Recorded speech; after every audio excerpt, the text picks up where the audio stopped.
Assalamualaikum warahmatullahi wabarakatuh. Selamat malam. Perkenalkan, saya Muhammad Rofi, mahasiswa Fakultas Kedokteran Universitas Budha Dharma, akan melakukan keterampilan klinis tentang pemeriksaan refleks fisiologis, patologis, dan primitif. Oke, sebelumnya Pak, kenalkan saya Muhammad Rofi, mahasiswa yang bertugas di malam hari ini. Jadi di sini saya akan melakukan pemeriksaan refleks. Mungkin dirasa agak kurang nyaman, apakah Bapak bersedia? Siap. Bersedia. Oke, baik. Untuk yang pertama adalah pemeriksaan refleks fisiologis. Yang saya pakai adalah untuk melakukan pemeriksaan adalah dengan palu refleks atau hema refleks. Yang pertama adalah pemeriksaan refleks fisiologis, yaitu otot bisep brachii. Di sini saya akan melakukan gerakan pasif pada tangan pasien. Oke Pak, dilemesin aja ya. Ntar saya ngerakin, dilemesin. Oke. Selanjutnya saya akan memukul pada bagian tendon bisep brachii. Relax aja ya Pak.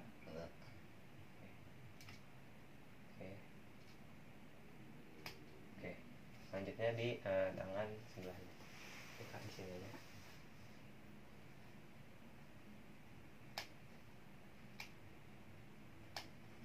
Pada refleks bisep brachii hasilnya normal, yaitu tangan pada pasien melakukan gerakan fleksi. Selanjutnya adalah refleks fisiologis untuk otot triceps brachii. Nah, ini ada di bagian posterior pada lengan pasien. Nanti tangannya tolong ditaruh di dada ya Pak. Oke. Ini saya tadahin. Kita tentukan tendon pada otot triceps brachii.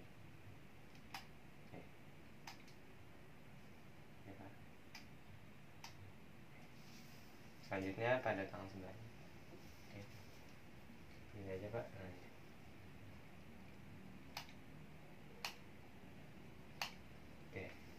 Pada refleks fisiologis otot triceps brachii hasilnya normal, yaitu ada gerakan ekstensi pada lengan pasien. Selanjutnya adalah pemeriksaan pada refleks pada patella. Oke, baik Pak, bisa di ini, bisa ditekuk yang kaki kanan. Kemudian ini biasa aja. Oke, seperti ini. Kita lakukan refleks pada patella.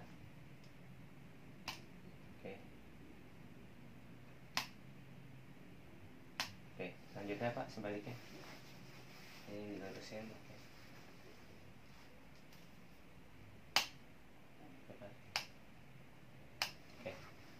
Pada refleks patella hasilnya normal, yaitu ada gerakan ekstensi pada lengan pada tungkai bawah pasien. Selanjutnya adalah pemeriksaan refleks fisiologis untuk tendon Achilles. Baik Pak, kakinya juga seperti ini, dibengkokkan. Baik. Oke. Selanjutnya saya akan memukul pada bagian tendon Achilles. Agak diangkat Pak. Oke. Ini direlaksin aja, tapi diangkat.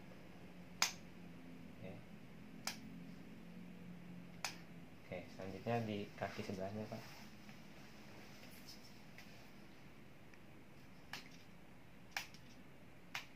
Oke, pada refleks tendon Achilles pada pasien hasilnya normal, yaitu ada gerakan dorsofleksi pada kaki pasien. Oke, baik. Oke, selanjutnya adalah pemeriksaan refleks patologis. Untuk refleks patologis ini berbeda dengan refleks fisiologis. Jadi jika memang ditemukan, maka diindikasikan ada tanda-tanda gejala pada sistem saraf.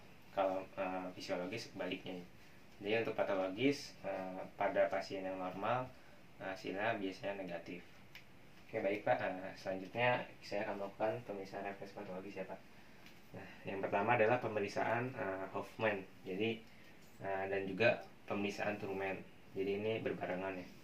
Oke Pak, mohon maaf tangannya Pak. Di sini kita jepit jari tengah pasien. Ini kita tekan. Di sini kita lakukan menggores kuku pada pasien. Oke. Hasilnya tidak ada namanya clawing ya, atau seperti gerakan mencakar. Kemudian kita lakukan refleks pada Hoffman. Kita gerakan ke atas. Oke.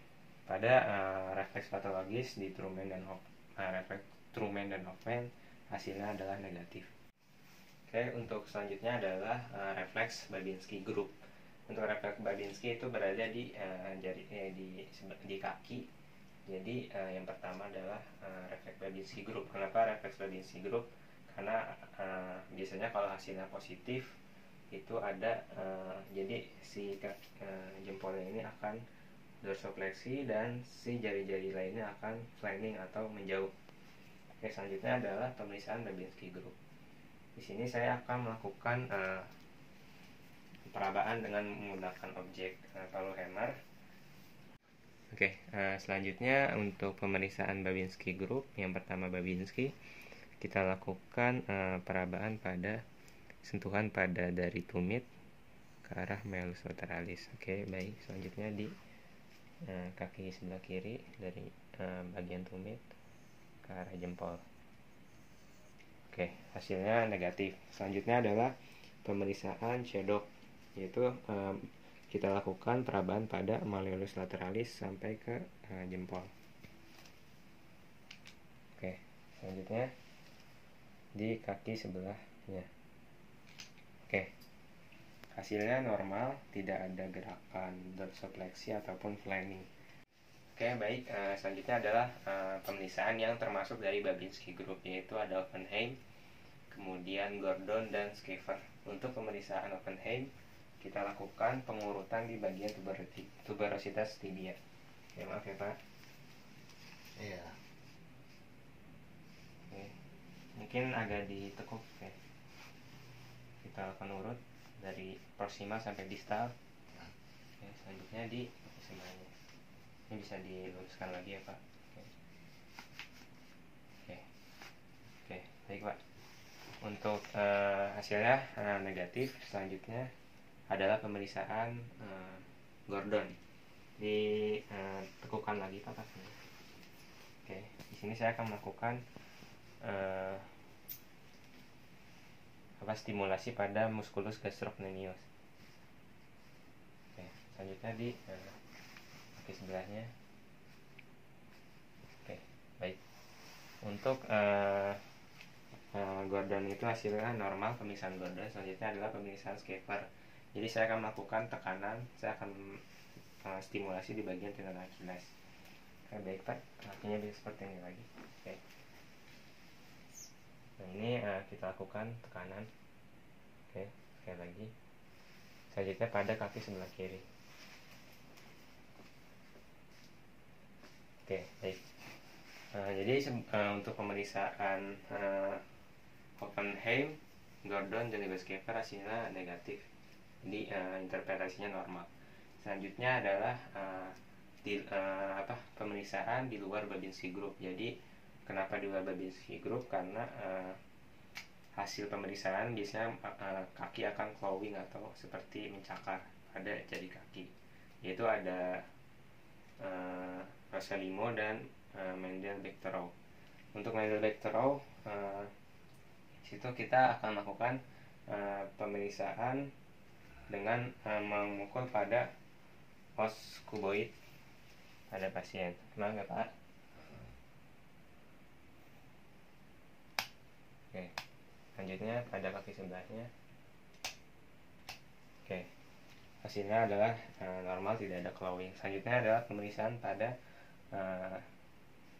Rosselimo, yaitu kita lakukan stimulasi, kita pukul pada di antara jempol dan jari tengah, jari sebelahnya.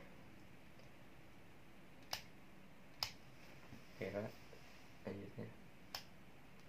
Oke, pada hasil di luar Babinski group seperti Mendel-Bechtereau dan Rosselimo hasilnya negatif, tidak ada kelainan. Jadi interpretasi pada seluruh pemeriksaan refleks patologis hasilnya normal. Baik, selanjutnya adalah pemeriksaan primitif atau regresi. Pemeriksaan ini biasanya dilakukan pada bayi karena hasilnya biasanya bayi masih melakukan fungsi seperti biasa. Cuma kalau untuk orang dewasa itu sudah tidak ada lagi refleks seperti itu karena sudah dewasanya sistem saraf pada tubuh manusia, pada tubuh orang dewasa. Nah, jika memang ada hasil yang positif, maka bisa jadi ada penyakit saraf pada pasien. Oke, selanjutnya adalah kita lakukan langsung pemeriksaan primitif. Oke, baik, selanjutnya adalah pemeriksaan SNOT pada refleks primitif. Baik Pak, saya akan sentuh pada bagian. Oke, hasilnya negatif. Biasanya pada bayi itu akan ada gerakan pada bibir dan juga pada orang yang punya kelainan. Selanjutnya pemeriksaan rutin. Jadi kita sentuhkan objek mungkin seperti palu hemar di bagian bibir pasien. Oke. Jadi untuk pemeriksaan ini tidak ada gerakan seperti bayi yang akan menetek, jadi hasilnya normal. Selanjutnya adalah pemeriksaan grasping. Tangannya bisa dibuka pas seperti ini. Oke. Sini saya akan melakukan sentuhan di sini. Oke. Pada pemeriksaannya hasilnya normal, tidak ada kelainan, negatif. Biasanya pada bayi tangannya akan langsung seperti ini secara refleksnya. Selanjutnya adalah pemeriksaan glabella, yaitu pemeriksaan pada bagian dahi. Oke Pak, di sini saya akan melakukan mengetuk di bagian glabella, bagian dahi Bapak. Oke, hasilnya tidak ada gerakan pada wajah pasien, hasilnya negatif, interpretasinya normal. Selanjutnya adalah pemeriksaan palmomental, itu seperti namanya palmo dari palmar dan mental dari daerah bibir.